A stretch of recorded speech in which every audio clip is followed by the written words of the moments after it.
Lepo pozdravljeni iz programa Dnevni center aktivnosti za starejše Ljubljana, ki pod okriljem Mestne zveze upokojencev deluje od leta 2005. Dnevni centri oziroma DCI so medgeneracijski centri, ki s svojimi programi omogočajo aktivno vključevanje v socialno okolje, vzdrževanje psihofizične kondicije, vseživljenjsko učenje in medgeneracijsko sodelovanje. Centri so namenjeni starejšim, pa tudi vsem drugim, ki si želijo preseči osamo in izključenost iz urbanega življenja, si želijo skrbeti zase in so pripravljeni pomagati drugim. Trenutno pod našim okriljem deluje 7 dnevnih centrov v Ljubljani, v katere je včlanjenih preko 2000 članov in več kot 260 prostovoljcev. Prostovoljci so naši najtesnejši sodelavci, so ustvarjalci programa, nosilci in izvajalci vseh aktivnosti, ki potekajo v DCA. In teh aktivnosti je preko 100, zaobjemajo pa najrazličnejša področja, dejavnosti in vsebine. Od najrazličnejših gibalnih in sprostitvenih aktivnosti do jezikovnih tečajev na različnih zahtevnostnih stopnjah, skupin za samopomoč in osebni razvoj, skupin za ustvarjanje in umetniško izražanje, kot so recimo slikarstvo, oblikovanje gline, risanje, literarni krožki, pa do računalniških tečajev in tečajev za uporabo pametnega telefona, najrazličnejše izobraževalne vsebine, predavanja s področja kulture, zgodovine, psihologije, zdravja, potopisi in še bi lahko naštevala. Zdaj, za lažjo predstavo zgolj nekaj podatkov o prostovoljcih. Samo v lanskem letu so znotraj našega programa opravili več kot 16.300 ur in med njimi je skoraj 70 takih, ki so z nami več kot 5 let in kar 25 tistih, ki so aktivni prostovoljci v DCA že več kot 10 let. In pomemben podatek, ki govori o aktivnem vključevanju starejših, je še, da je med vsemi prostovoljci v programu kar polovica upokojencev. Za mnoge od naših članov oziroma uporabnikov je obisk DCA kar dnevna rutina, medtem ko se ostali vključujejo najmanj enkrat tedensko. Kaj pridobijo z vključitvijo? Zagotovo sta med najpomembnejšimi socialna vključenost in aktivno preživljanje časa. In pri starejših oziroma v obdobju po upokojitvi je pogosto bistveno zmanjšanje aktivnega življenja in oženje socialne mreže, iz česar lahko sledi poslabšanje tako duševnega kot fizičnega zdravja. In nekaterih vlog, ki so jih uresničevali velik del življenja, ne morejo več realizirati ali pa vsaj ne na isti način kot prej. Na primer, po upokojitvi v večini ne morejo več udejanjati profesionalnih vlog, ki so jih v delovno aktivnem obdobju, morda so v partnerstvu med bližnjimi ali nasploh doživeli kakšno izgubo, ostali sami, doživljajo neko praznino, osamljenost. Tretje življenjsko obdobje zahteva reorganizacijo, v smislu skrbi zase, potreb po socialnih stikih, po vsebinah, s katerimi si bogatimo življenje, po nekih novih vlogah, v katerih bi se lahko uresničevali v drugih.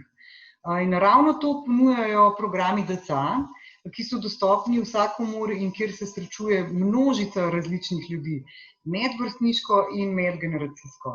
In člani in prostovoljci med seboj vzpostavljajo nove odnose, v katerih eni in drugi bolje skrbijo zase, si nudijo podporo, se drug ob drugem učijo, krepijo povezanost in samostojnost, ohranjajo aktivno vključenost na različnih področjih in tako zadovoljujoče skrbijo za kakovost svojega življenja, ga tudi osmišljajo.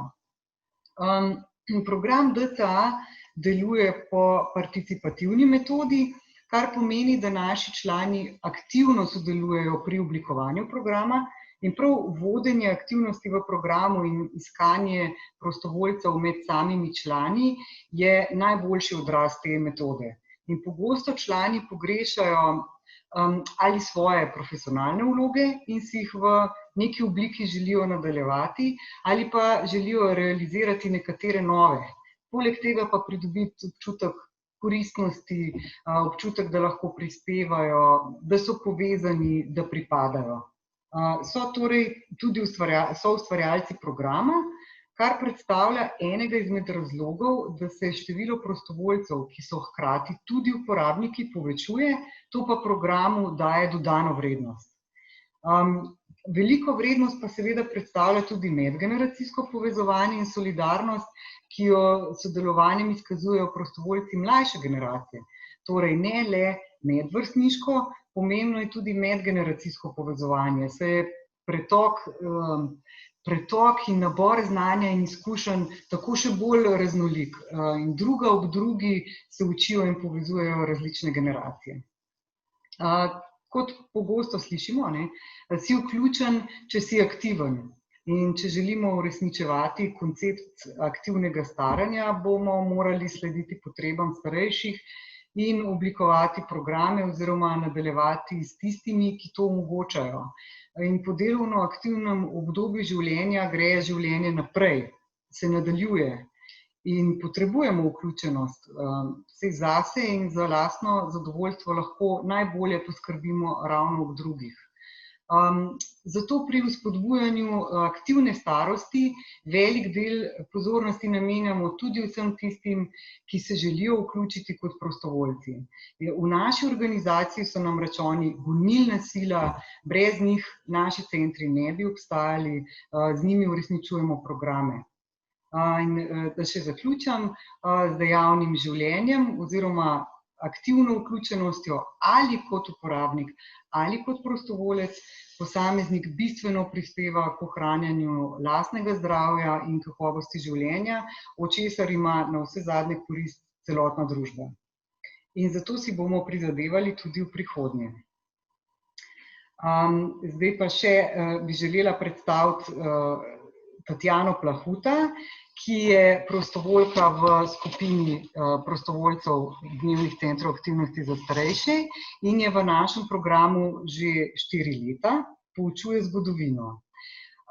Njena skupina je izjemno priljubljena, zato se vanjo vključuje vedno več članov. Tatjanina predavanja namreč niso klasična, ampak zelo interaktivna, tako da so nekako zelo povezujoča, zabavna. V skupini si ves čas izmenjujejo informacije, znanja, mnenja in lastne izkušnje.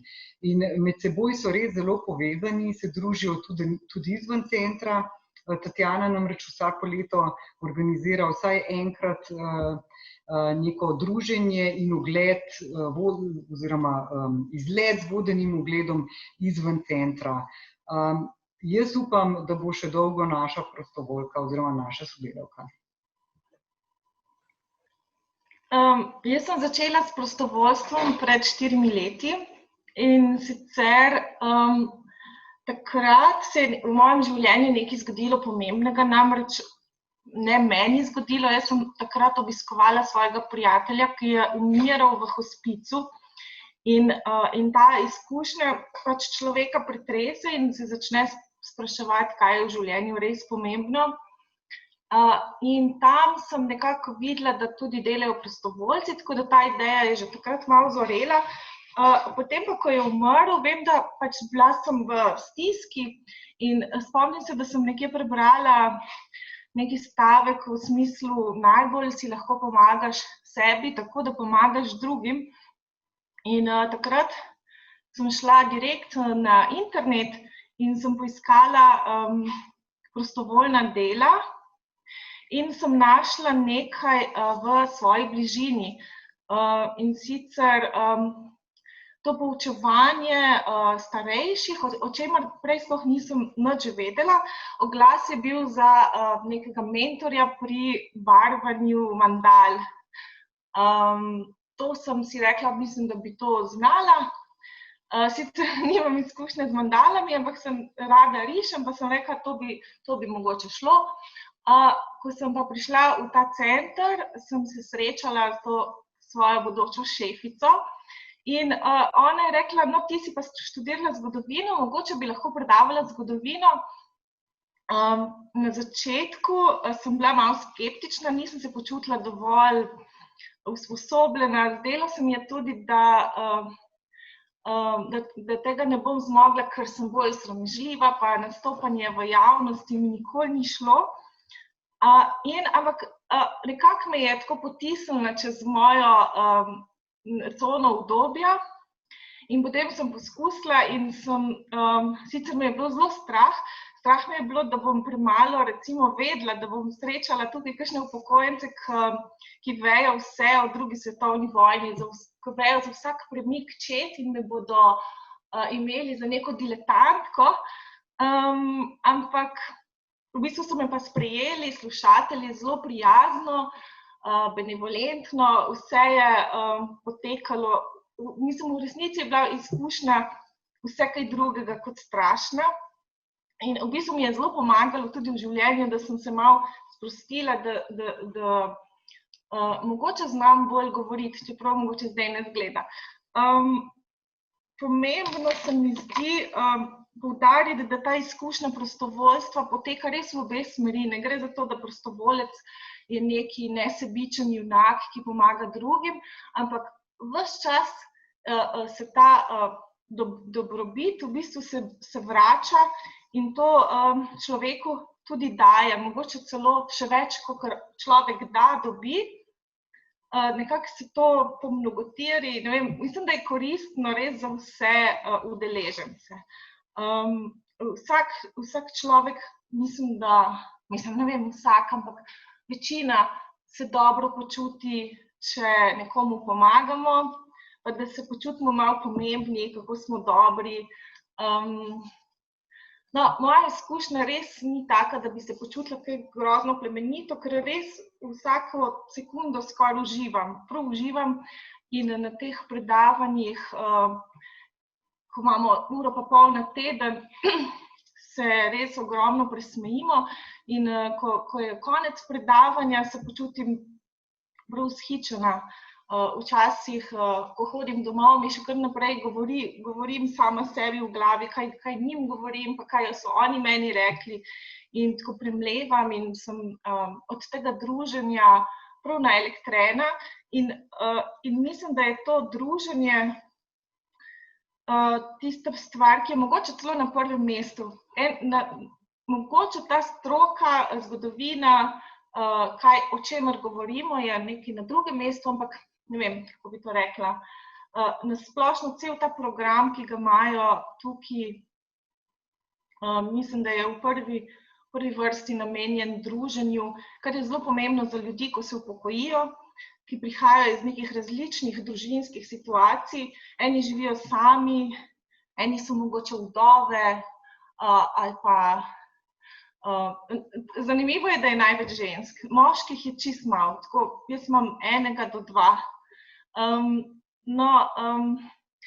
Ljudje prihajajo iz različnih situacij, zelo je pač važno za njih, da se družijo in da nekaj počnejo, da so še naprej koristni, da imajo še naprej izzive možganske in telesne, ker ta center nudi tudi neke telovadbe, jezike. Kaj bi še rekla? No, v glavnem to je zelo važno, da je to druženje koristno in za njih in za nas, tudi mi se radi družimo. Zame, recimo, ko nisem z Ljubljane, je nekaj novega druženje z ljudmi, ki živijo v moji okolici, ki vejo neke stvari, recimo tudi iz zgodovine o okolju, v katerem živim. No, to je koristno. Nasplošno pa je to tudi znanje, poteka ne samo od mene do njih, ampak tudi od njih do mene. Govorimo, recimo, če govorimo o nekem Izraelu, pa imam en par, ki je dosti potoval in lahko dostikrat pove, mi smo bili v tej cerkvi, tam je tako pa tako, vodiči so nam rekli to. V glavnem znanje se dopolnjuje, več glav več ve. Tako da, no, to je super. Recimo, moje delo ne poteka tako, kot recimo v neki osnovni šoli ali pa kjerkoli, kjer poučujejo zgodovino, grejo po neki premici časovni. Mi se pač ne držimo določenega časa ali pa vrstnega reda, ampak delamo po temah. Teme zbiram v glavnem kar sama, tiste, ki so meni zanimive, recimo, ampak njim so tudi, vsaj tako pravijo, ampak recimo, da si izberemo neko osebnost, potem pa okrog te osebnosti napletemo tudi zgodbo tistega časa, umetnosti tistega časa ali pa sopotnikov v istem času. V glavnem, tako se da zelo lepo, se mi zdi, razlagati zgodovino skozi te zgodbe. Recimo, moja prva tema je bil Hinko Smrekar, ker je tudi naša lokalna zgodovinska osebnost, zelo zanimiva. Drugače, imeli smo, ne vem, Zofko Kveder, Katarino Veliko, Kazanovo, zelo je bil priljubljen Izidor Cankar. Tisto leto je bilo leto Ivana Cankarja, pa sem rekla, dosti imamo zdaj tega Ivana Cankarja, poglejmo Izidorja Cankarja, ki je prav tako, če ne še bolj zanimiv. In to je bilo zelo priljubljeno. Mnogi niso dosti vedeli o njem. V bistvu tudi jaz nisem toliko vedela o njem. Potem, ko sem začela pa raziskovati, se je ta zgodba kar poglabljala in je vključila mnogo drugih družin, pesnice iz drugih držav, ljubezenske zgodbe, tragične zgodbe. In potem vključila je tudi recimo družino Hribar in potem smo šli tudi na izlet na grad Strmol, ki je bil res nekako višek tega predavanja, ko smo zgodovino videli še v živo, kot da bi šli z nekim časovnim strojem. Vsem, kar smo govorili, smo pol tam videli. Na gradu Strmol recimo smo dobili vodičko, ki nam je pripovedovala stvari, ki smo jih že vse vedeli. In jaz sem bila res zelo ponosna, da so moji slušatelji kar sami njo dopolnjevali. In to je res tak dober občutek, kako si ti dober učitelj, ker vse vejo. Ampak mislim, da je to tudi tale plus, če učiš starejše, ker njih res zanima. Ker mislim, da če učiš v osnovni šoli ali v srednji, mogoče celo na faksu, so slušatelji, jih ne toliko zanima, ko mi čakajo, da ura mine. Tukaj pa so ljudje res zato, ker jih to zanima. Recimo, dostikrat mi povejo, da so se vedno zanimali za zgodovino, mogoče celo hoteli študirati, pa zaradi različnih vzrokov so izbrali kaj bolj donosnega. In sedaj hodijo na ta predavanja, ker je to za njihovo dušo, končno lahko počnejo, kar jih zanima in zelo uživajo. Recimo tudi doma gledajo dokumentarce, berejo knjige.